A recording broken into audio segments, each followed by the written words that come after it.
All right, hey there, Algebra 2. All right, so now we're still lesson 6.6. It's the last lesson of chapter 6 anyway, but it's going to be split up into 3 or 4 parts, depends on how the next video goes. But part 1 was solving exponential equations, and it was technically what we called single exponent solves. This is solving double exponent equations. As you can see, all 5 examples, and by the way, these are the 5. I won't be pausing to put up an extra set, but all 5 examples have exponents on both sides of the equal sign already. And I'm not saying this is the only way that these get solved. I'm talking about this is the Algebra 2 level that we're going to do. Okay?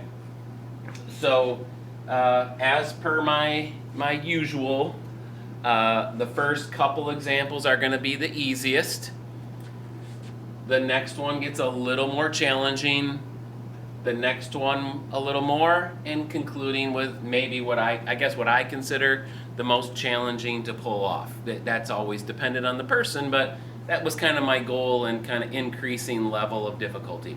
So here's the deal. 1 and 2 are meant to be the nicest, easiest questions there are.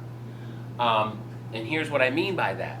Number 1 says 6 to this power, x minus 7, has to equal 6 to this power. Well, you guys understand, I hope, because they're both 6, we want those 2 powers to be identical. 6 to the whatever, it's got to be the same power. Like 6 to the second would equal 6 to the second. The point is this. I want the x minus 7 to equal the 2x plus 3.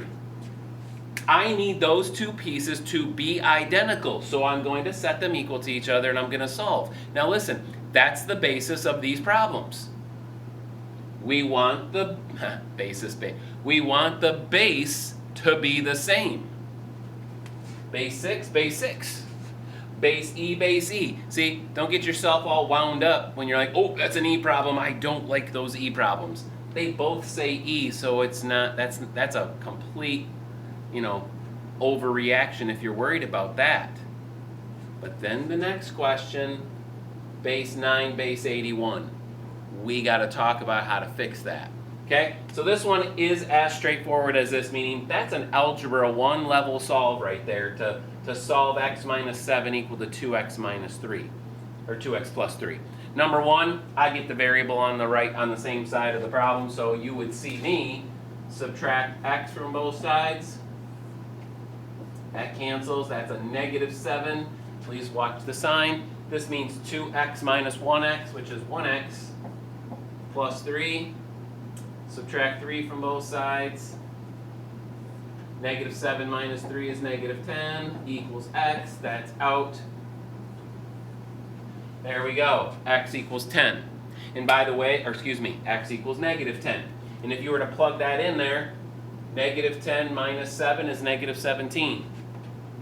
2 times negative 10 is negative 20. Plus 3 is negative 17. This is 6 to the negative 17th equals 6 to the negative 17th.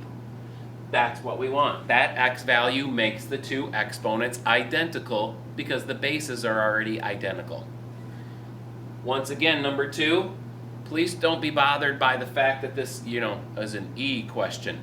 They're both base E. I need those exponents to be identical. I need 5x to equal 3x plus 4. Okay? Solve that for x, and that's the x that makes this problem happen. I would subtract 3x from both sides. I want the x on one side. So 5x minus 3x is 2x equals, that's out, that's 4. Divide both sides by 2. And I get x equals 4 divided by 2, or 2. By the way, these don't always have to come out like nice numbers like 2 and negative 10. They can be decimals and crappy numbers just like anything else. But these first 2 examples worked out rather nicely. If I just check a minute to see, does the exponent really equal? Put a 2 in there. 5 times 2 is 10. E to the 10th. Put a 2 in there. 3 times 2 is 6, plus 4 is 10. e to the 10th, e to the 10th. You just want the exponent to equal when the base is equal. Okay, so now we're branching out, people.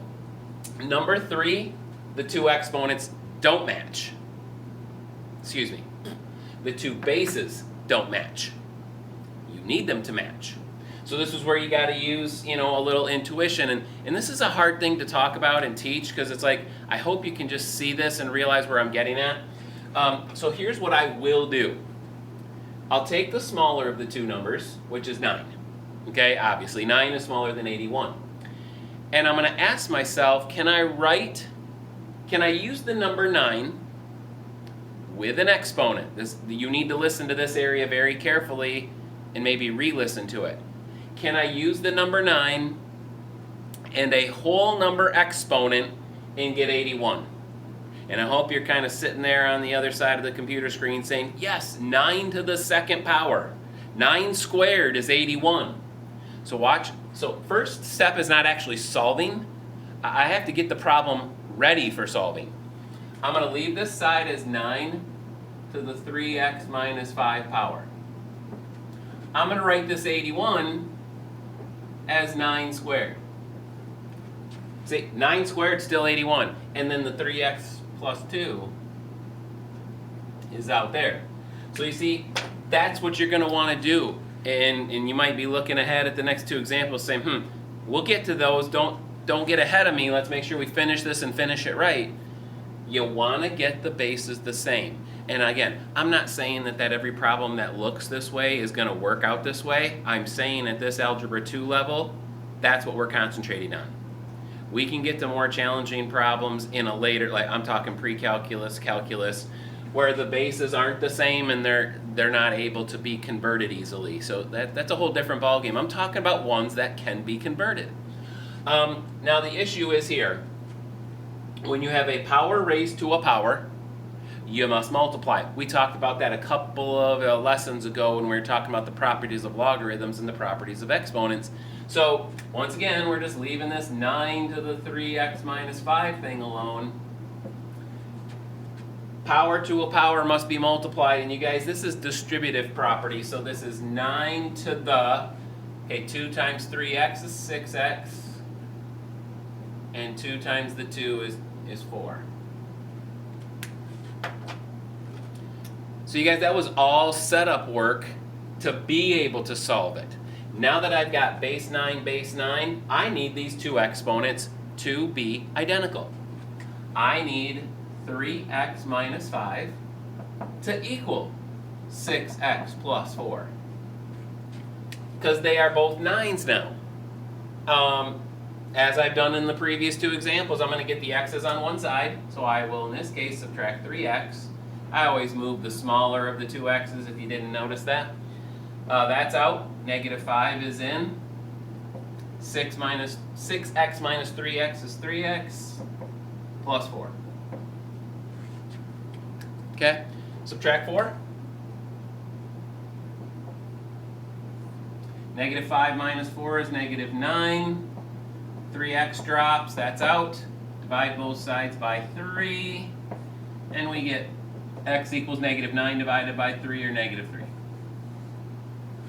Now this one, it's not as straightforward to see if it's truly equal, because if you put the negative 3 in and check, you're dealing, in the original question, you're dealing with different bases. So what you would maybe have to do to check your validity of your problem, if I put the negative 3 in here, 3 times negative 3 is negative 9. Minus 5 is negative 14. So if I look at what's 9 to the negative 14th power, it's going to be a weird number. And of course it gives me, you got to realize 9 to the negative 14th power means 1/9 to the 14th power. So that means 1/9 times 1/9 times 1/9 times 1/9, 14 times. It says 4.37 blah blah blah e negative 14. That means times 10 to the negative 14 power. That means I was supposed to move the decimal 14 places to the left, so that would be 0.0000013 zeros 437. Okay, I can check that with the 81 to the power. If I put the negative 3 in there, 3 times negative 3 is negative 9. Negative 9 plus 2 is negative 7, so 81 to the negative 7th it's the same answer. Now, it's still weird scientific notation answer, but they're the same weird scientific notation answer. So we know that we're right and our work was valid. All right, moving on. Tougher scenario, because I'm gonna incorporate what I told you to try to do over here. So I got two different bases, 4 and 8. Gotta be super careful here, people, and listen to me carefully, please. I told you last example, start with a small number and see, you start with squared. You want a whole number. See if the exponent 9 squared gave me 81, so that was nice. Well, you guys, 4 right here, that's the smaller of the two. 4 squared is 16. Don't jump to quick, bad decisions and say, oh, 4 squared is an 8. No, 4 squared is not 8. 4 squared is 16, which means I can't use 4 as the base. I can't use the small number. So now I have to think outside the box a little bit and actually say, is there another way to write 4 with a different number and an exponent? You guys, I always start out thinking squared and then to the third, and if I have, I hope you can't help but realize that 2 times 2 is 4. So 2 to the second. 2 to the second power is 4. 2 factors of 2, okay? And then the x minus 5 goes out here. And then realize 8 is 2 to the third. See, the goal is if I write 4 as 2 to the something, I got to write 8 as 2 to the something. Well, 2 to the third, 2 times 2 times 2 is 8. So 2 to the third, that's 8. And then this is 2x plus 1. Please listen carefully here. If I give you a problem in this area to solve, it's not impossible. It's solvable the way I'm teaching you, meaning you can change the base to handle the question. I'm not here to try to trick you. Okay, now we get to pre-calc next year.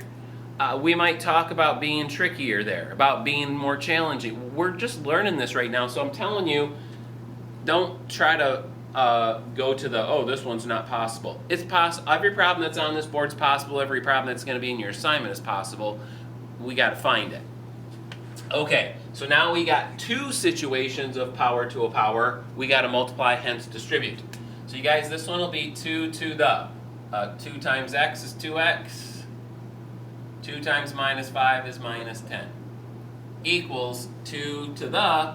3 times 2x is 6x. Plus 3 times 1 is 3. So now that we've successfully gotten this to be the same base, which happened to be 2, we need this exponent and this exponent to be identical. We need 2x minus 10 to equal 6x plus 3. Okay? I will solve like I always solve. I will move the x's to one side, moving the smallest, which is this one. So minus 2x, which gets me negative 10 over here. 6x minus 2x is 4x plus 3. We subtract 3. We get negative 13 equals 4x. That's out. Divide both sides by 4, and here's our first instance. 4 is reduced out. We have a not nice answer, and that is actually probably more typical than having all these nice answers, but kind of want to ease into it, Negative 13 divided by 4 is negative 3.25. I mean, it's not a terrible answer, but they don't always have to work out to be nice decimals either. Negative 13 divided by 4, negative 3.25. You can check. I'm going to kind of save that because I want to move the video along, and it's at 14 minutes now. We got one more to do. But you can take that and plug it back in and make sure these work. Please remember, if you're plugging this back into the original, you're not checking to make sure the exponents are the same anymore, because this is 4 and this is 8. You're making sure they really work out as a value like I did with number 3. Okay, moving on. This one is a little more challenging. You want your base numbers, and I'm just refocusing on this. Not only do I want my base numbers to be the same, but I want them to be whole number, not fraction, so this 1/3 is not really preferred necessarily unless the other one already was 1/3. But the fact that this is a whole number 9 and this is 1/3, I'm going to kind of mess with this. Now, this one's challenging. It requires a little insight, a little seeing ahead of the picture, a little ahead of the problem. And it does require some negative exponent knowledge. So you guys, I'm going to kind of tell you what I'm thinking in my head. Like, what am I seeing? I know I'm the teacher and, I've been teaching this a long time, but what do I want my students to see right now? Well, I want them to hopefully maybe remember that 3 to the negative 1 power is 1/3. I want you to remember that negative exponents are reciprocal, meaning reciprocal of the base. So when I see the number 1/3, I'm thinking like, hey, I wish that was 3. Flip the 1/3 over and it's 3 over 1, 3. Well, guess what? 3 to the negative 1 is 1/3. And the 8 minus x stays out here. And I can't help but at the same time when I was like, hey, if that's 1/3, I really wish it was 3, I can't help but look at 9 and think of 3 squared. 3 squared is 9. So that insight to say, I see the number 3 connected in this problem. I see it. That is not something that's easy for students. Some students will be sitting there in the video right now and be like, I see it. Not everybody will. And that's a hard thing to talk about and teach and get across to you. So I am kind of throwing it out there. I hope you're able to look at it and say, okay, I see the connection, but I'm going to have to work on that. So this is 3 squared. There's my 9, and then the 3x plus 6 is out there. Obviously, if we can make that major connection, then the problem comes together very similarly to 4 and 3. Because now I got power to a power, so I'm going to multiply. This becomes 3 to the 6x plus 12. And this becomes 3 to the, okay, be careful here, negative 8 plus x. Because negative 1 times 8 is negative 8, negative 1 times negative x is positive x. So now I got these both base 3. Now I need these two exponents to be identical. I need 6x plus 12 to equal negative 8 plus x. I will continue with the exact same setup as I have for 4 straight examples. Move the x, move the small one, so minus x from both sides. 6x minus 1x is 5x plus 12 equals negative 8. Okay, subtract 12. 5x equals negative 8 minus 12, which is negative 20. Divide both sides by 5. And we get x equals negative 4. Guess I couldn't help myself with finishing the tougher example with a nice answer. Is what it is. You guys, I just want you to understand, please don't expect to get a nice answer, and please be ready to go back and just check your answer. I mean, you don't have to be stressing out saying, oh, that answer is so terrible, I don't know if I did this right. Well, plug it in and then you'll find it out, and if you didn't, then you got to obviously backtrack and find the right answer, or find your mistake. Anyway, there's what I call the double exponent solve equations at the Algebra 2 level, at least for right now. All right, take care, you guys.